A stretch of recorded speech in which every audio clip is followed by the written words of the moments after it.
గట్టిగా వినిపిస్తలేదు. ఎక్కడికి వినిపించాలి? సెక్రటరేట్, జూబ్లీ హిల్స్, అక్కడ దాకా వినిపించాలి. జై తెలంగాణ, జై నిరుద్యోగి. ఇక్కడే కదా యూత్ డిక్లరేషన్ ప్రకటించింది, ఇక్కడే కదా సమాధానం రావాలి నాకు, ఇక్కడే కదా.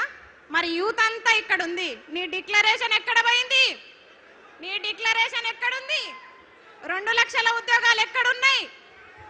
రాహుల్ గాంధీ और एक बार चाय पियेंगे आओ जी. మనకు మాట ఇచ్చిన రాహుల్ గాంధీ ఈ రోజు సరూర్ నగర్కి రాగలరా? Open challenge విసిరినాము.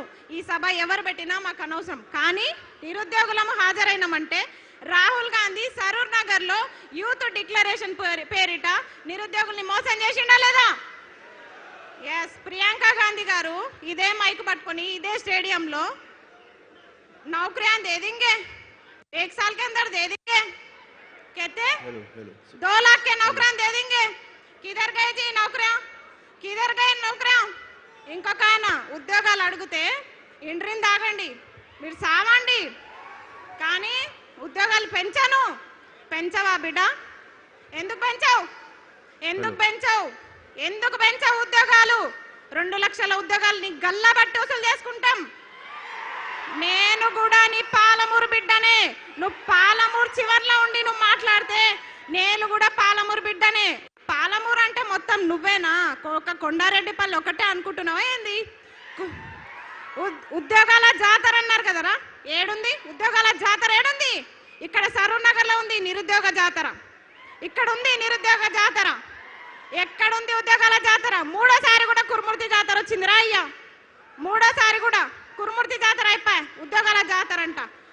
నిరుద్యోగ భృతి అన్నారు. రెంట్లు కట్టలేక ఎవరన్నా గుళ్ళకు సాయిబాబా టెంపుల్కి ఎందుకు పోతారు? దిల్సుఖ్ నగర్లో దేవుడికి దండం పెట్టుకోనికే పోతారు. కానీ మా నిరుద్యోగులు అన్నదానం పెడుతురని అన్నదానం పోతున్నారు.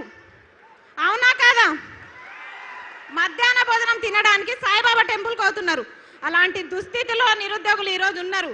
ఇక్కడ సభలు అందరం పెడుతున్నారు, పార్టీలు మారుతున్నాయి, ఇక్కడ సభలు, కానీ నిరుద్యోగులు 2 సంవత్సరాలకు ఒకసారి 3 సంవత్సరాలకు ఒకసారి ఈ సభలకు అటెండ్ అవుతున్నాం. అవునా కాదా? ఇండ్రిని తాగాల? ఇండ్రిని డబ్బాలు దొరుకుతున్నాయా? ఫస్ట్ ఇండ్రిని డబ్బాలు దొరుకుతున్నాయా? రైతులకే దిక్కు లేదు. మమ్మల్ని ఎక్కడి నుంచి తెమ్మంటావు? ఇండ్రిని డబ్బాలు తీసుకొస్తాం, ఇండ్రిని డబ్బాలు ఎట్లయినా పట్టుకొచ్చి తీసుకొస్తాం, చెరో డక్కని తాగుదాం. ఎందుకంటే నేను గెలిపించిన పాపానికి ఊరూరా తిరిగి అమ్మలక్కల కాళ్ళు మొక్కి గెలిపించిన పాపానికి ఫస్ట్ డక్కన్ రేవంత్ రెడ్డి తాగాలి. ఫస్ట్ డక్కన్ రేవంత్ రెడ్డి తాగాలి, తర్వాత రాహుల్ గాంధీ తాగాలి, తర్వాత ప్రియాంక గాంధీ తాగాలి.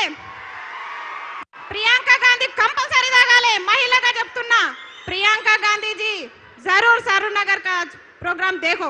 क्यों बोले तो बोले ना, यूथ डिक्लेरेशन के नाम पे हमको धोखा दिए प्रियंका गांधी. आपको दीदी समझे हम? कहाँ है आप? किधर गए? అది ఇంకోటి ఉన్న స్కూల్లో మంచిగా పెట్టరా నాయన అంటే ఇంటర్నేషనల్ స్కూల్స్ పెడతా, జర్మన్ భాష నేర్చుకోండి. నీకు ఫస్ట్ ఇంగ్లీష్ వస్తుందా? నువ్వు ఫస్ట్ ఇంగ్లీష్ నేర్చుకో, నువ్వు ఫస్ట్ మాతృభాషలు నేర్చుకో, హిందీ నేర్చుకో, ఇంగ్లీష్ నేర్చుకో, చక్కగా తెలుగు నేర్చుకో. వందే మాతరం కూడా అనలేని రేవంత్ రెడ్డి వందే మారతం అంటాడు, వందే మారతం అంట. నేను అడిగేది ఒక నిరుద్యోగకి ఇవన్నీ ఎందుకు చెప్తున్నా అంటే, ఎక్కడ నిరుద్యోగ సభ జరిగినా గివే మాట్లాడతాడు. డక్కన్ కాదు, ఇంటిని డబ్బా దొరికితే మాత్రం రేవంత్ రెడ్డి ఇంటికే పోతా. చక్కగా ఇంటిని డబ్బా పట్టుకొని రేవంత్ రెడ్డి ఇంటికి పోయి ఖచ్చితంగా ఫస్ట్ డక్కన్ నీతో తాపించిన తర్వాతనే, నీ ప్రభుత్వం ఏర్పాటు చేసిన తర్వాతనే. ఇంకొక ఆయన అంటాడు, చిక్కడపల్లి లైబ్రరీలోనే చెప్పినా, నేను చిక్కడపల్లి లైబ్రరీ సాక్షిగా చెప్పిన, అన్న ప్లీజ్ అన్న దయచేసి గురుకుల రీలింక్వెస్ట్మెంట్ ఇవ్వండి, మెగా డిఎస్ ఇవ్వండి ప్రకటించినట్టు, నేను టీచర్ అయి సపోర్ట్ చేయకుండా వెళ్ళిపోతా అని చెప్పిన. ఇనలే నన్ను లీడర్ని చేసేసిర్రు. నేను మంచి చెప్పిన, అన్న నేను టీచర్ అయి వెళ్ళిపోతాన్నా, నన్ను లీడర్ని చేయకండి అని చెప్పిన, కానీ లీడర్ని చేసేసిర్రు. ఇంకొకటి, నేను ఏ పార్టీ జెండా కప్పుకోలే, బీఆర్ఎస్ పార్టీ అన్నారు. వేయండి, నన్ను దేంట్లో వేస్తారో వేయండి. మీ గొడుగు కింద ఉంటేనేమో నిరుద్యోగులు అయ్యారు, మీకోసం ప్రచారాలు చేస్తేనేమో స్వచ్ఛమైన నిరుద్యోగి అస్మా.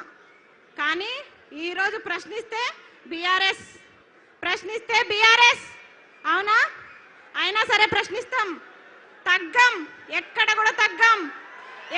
కూడా తగ్గం అని చెప్తున్నా. చిక్కడపల్లి లైబ్రరీలో ఎంతమంది హామీలు ఇచ్చిర్రు? అశోక్ నగర్ వేదికగా ఎంతమంది హామీలు ఇచ్చిర్రు?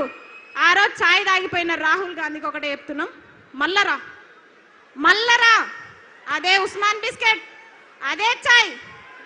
రాహుల్ గాంధీ ఫిర్ సే ఏక్ బార్ అశోక్ నగర్ ఆవ్. ఎప్పుడు జరుపుదాం చర్చలు? ఎన్ని లక్షల ఉద్యోగాలు ఇచ్చిర్రు? ఏం కథ మీది? ఇప్పుడు జరుపుదాం. ఆయన అన్నాడు, అద్దంకి దయాకర్, వారం రోజుల్లో మీకు సీఎం అపాయింట్మెంట్ ఇప్పిస్తా, చిక్కడపల్లి లైబ్రరీలో సభలు పెట్టి. మీ సభలకు పర్మిషన్లు దొరుకుతాయి అక్కడ?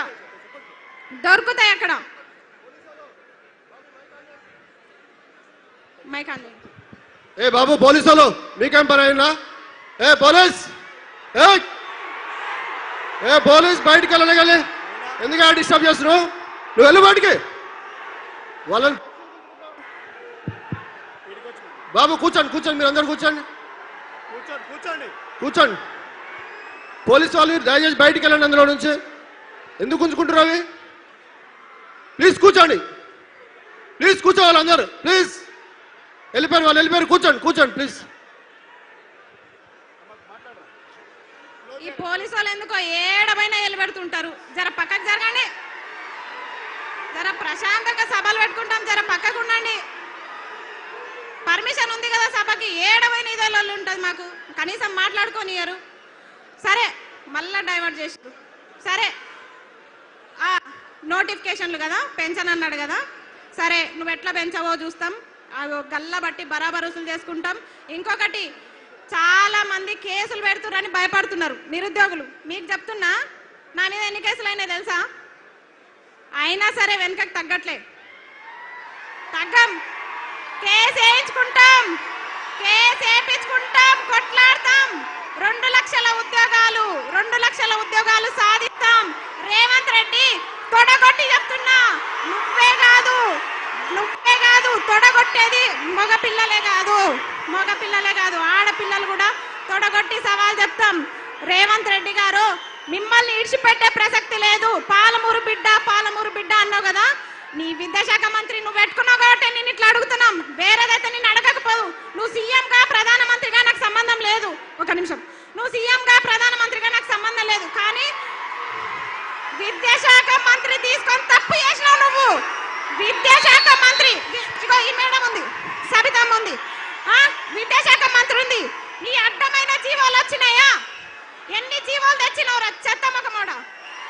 చెప్పు, ఎన్ని జీవాలు తెచ్చినావు? జీవో నంబర్ 4 అంట.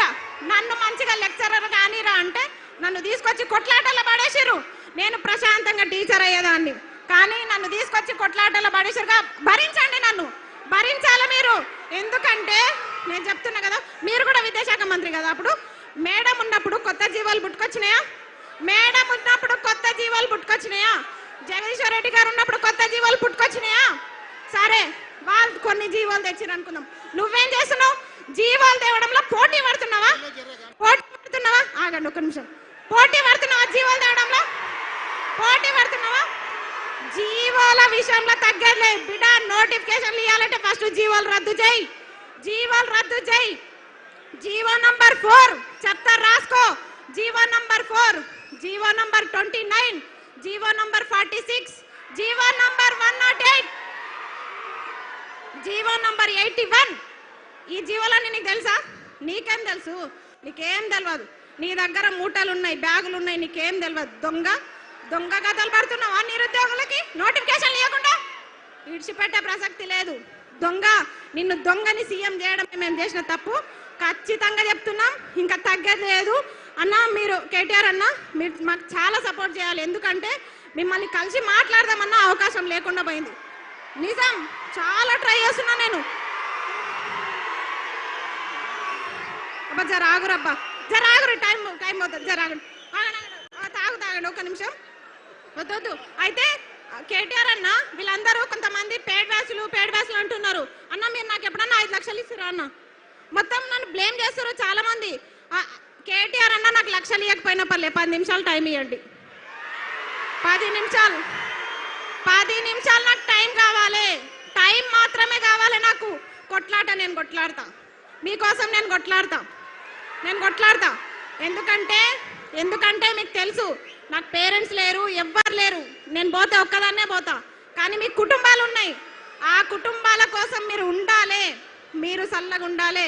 మాకు అడుగడుగున తోడుండే వ్యక్తి రాకేష్ అన్న, మా శ్రీనివాస్ అన్న, మా పాలమూరు బిడ్డ పులి, మా రాకేష్ అన్న ఇట్లా ఓకే ఫోన్ రాలేదు కానీ ఇట్లా చెప్తున్నా కదా. చాలా మంది మాకు అడుగడుగున కేటీఆర్ అన్న మాకు టచ్ లేకపోయినా కొంతమంది టచ్లో ఉన్నారు. వాళ్ళంతా మా బాగోగులు కష్ట నష్టాలు చూస్తున్నారు. కాబట్టి ఫస్ట్ ఆఫ్ ఆల్ జీవోలన్నీ రద్దు కావాలి. 2 లక్షల ఉద్యోగాలు రావాలంటే 2 లక్షల ఉద్యోగాలకు ఒక్క నోటిఫికేషన్ అయినా తగ్గిందనుకోండి, మెగా డిఎస్సి తగ్గిందనుకోండి, ఇడిచిపెట్టాను బిడ్డ చెప్తున్నా, ఇడిచిపెట్టే ప్రసక్తి లేదు.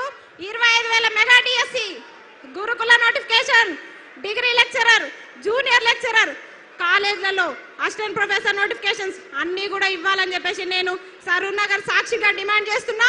ఇంకొకటి, మల్లొక సభ ఇక్కడ జరగకుండా చూసుకో రేవంత్ రెడ్డి. మల్లొక సభకి ఇట్లా ఉండదు, ప్రశాంతంగా ఉండదు. అదేమంటారు, కత్తులు బుల్లెట్లు మీతోనే కాదు, మాతోనే అవన్నీ అవసరం లేదు. పుస్తకాలు పెన్నులు తీసుకొస్తాం బిడ్డ. పెన్ను ఎంత షార్ప్ ఉంటుందో తెలుసా? గుచ్చితే గుండెలా సస్తావు. అలాంటి గన్నులు మా దగ్గర ఉన్నారు నిరుద్యోగులతో పెట్టుకుంటే ఏ ప్రభుత్వం కూడా నిలబడదు. పెట్టుకునే దమ్ముందా? జై నిరుద్యోగి.